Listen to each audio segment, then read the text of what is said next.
मुंबई पुणे प्रवास करताना घाटात एक छोटंसं मंदिर लागतं, आठवतंय? अनेक जण गाडीतूनच देवाला नमस्कार करतात, काहीतरी पैसे वगैरे फेकतात आणि पुढे निघून जातात. पण कधी विचार केलाय की त्या देवळात ज्या देवाची पूजा होते तो देव नक्की आहे तरी कोण? आज आपण ओळख करून घेणार आहोत अशाच एका अज्ञात नायकाची, ज्यांची कहाणी शौर्य, बलिदान आणि श्रद्धेने विणलेली आहे. हो, बरोबर. त्याच मंदिराविषयी बोलतोय.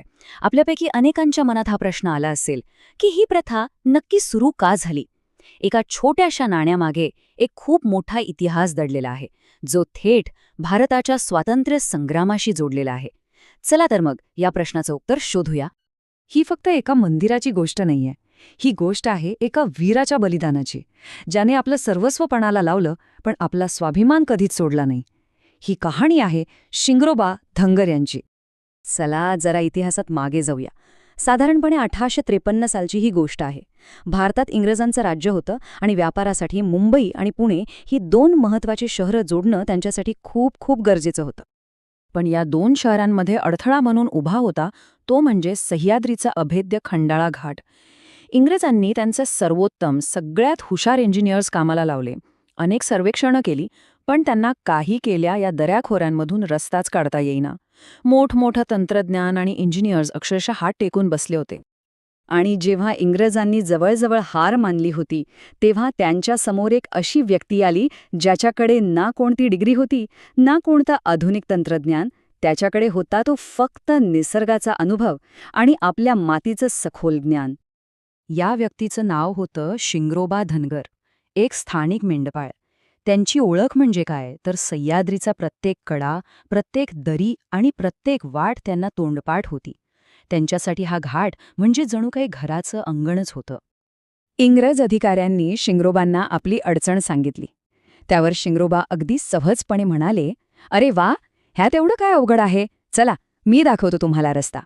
आणि खरंच, ज्या कामासाठी इंग्रजांना महिनोन्महिने लागले, ते काम शिंगरोबांनी काही क्षणात करून दाखवलं. त्यांनी जो मार्ग दाखवला तोच आज जुना मुंबई-पुणे महामार्ग म्हणून आपण ओळखतो. शिंगरोबांच्या या कामगिरीवर इंग्रज अधिकारी प्रचंड खुश झाले. पण पुढे जे घडलं त्याने इतिहासाला एक वेगळंच आणि खूप दुःखद वळण दिलं.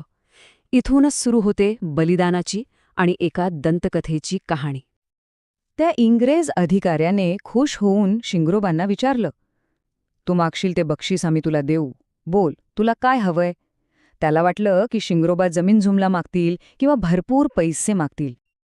पण शिंगरोबांनी जे मागितलं ते ऐकून तो इंग्रज अधिकारी स्तब्ध झाला. ते म्हणाले, "मला काहीही नको, फक्त एकच करा, माझ्या देशातून चालते व्हा." एका सामान्य मेंढापाळाचं हे स्वाभिमानी उत्तर इंग्रजांच्या जिवारी लागलं. या एका उत्तराने इंग्रजांचा अहंकार दुखावला गेला. आपल्या सत्तेला दिलेलं हे आव्हान त्यांना अजिबात सहन झालं नाही आणि त्याच ठिकाणी त्यांनी शिंगरोबा धनगर यांना गोळ्या घालून ठार केलं. एका वीराने देशासाठी आपलं बलिदान दिलं. शिंगरोबांचा मृत्यू झाला, पण त्यांची कहाणी तिथे संपली नाही. उलट तिथूनच त्यांच्या एका चिरंतन वारशाची सुरुवात झाली, जो आजही त्या घाटात जिवंत आहे असं मानलं जातं. अशी श्रद्धा आहे की शिंगरोबांचा आत्मा त्याच घाटात फिरू लागला. त्यानंतर त्या मार्गावरून जाणाऱ्या गाड्या अचानक बंद पडायला लागल्या, अपघात होऊ लागले. जेव्हा यामागचं कारण शोधलं गेलं, तेव्हा शिंगरोबांच्या आत्म्याच्या शांतीसाठी तिथे एक मंदिर उभारण्यात आलं. आणि तेव्हापासून घाटातून सुरक्षित प्रवास व्हावा यासाठी देवाला नाणं अर्पण करण्याची प्रथा सुरू झाली, जी आजतागायत सुरू आहे. ही घटना तर 150 वर्षांपूर्वी घडली, पण आज आपण जे मंदिर पाहतो ते साधारणतः 70 वर्षांपूर्वी धनगर समाजाने बांधलं आहे. तेव्हापासून आजपर्यंत लाखो प्रवासी शिंगरोबांना वंदन करूनच आपला पुढचा प्रवास सुरू करतात. तर ही झाली इतिहासाची आणि श्रद्धेची गोष्ट. पण वर्तमानात शिंगरोबांच्या या बलिदानाचा योग्य सन्मान करण्याबद्दल एक महत्त्वाची चर्चा सुरू आहे. जुन्या मुंबई-पुणे महामार्गाला यशवंतराव चव्हाण यांचं नाव दिलेलं आहे. पण आता जो नवीन मिसिंग लिंक रस्ता तयार होतोय, त्या रस्त्याला शिंगरोबा धनगर यांचं नाव द्यावं अशी मागणी जोर धरू लागलीय.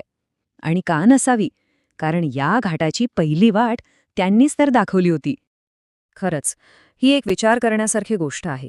ज्या वीराने केवळ मार्गच नाही तर देशाभिमानाचा एक आदर्श आपल्यासमोर ठेवला, त्यांचं नाव त्या रस्त्याला देणं हा त्यांच्या बलिदानाचा योग्य सन्मान ठरेल की नाही, हा एक महत्त्वाचा प्रश्न आहे.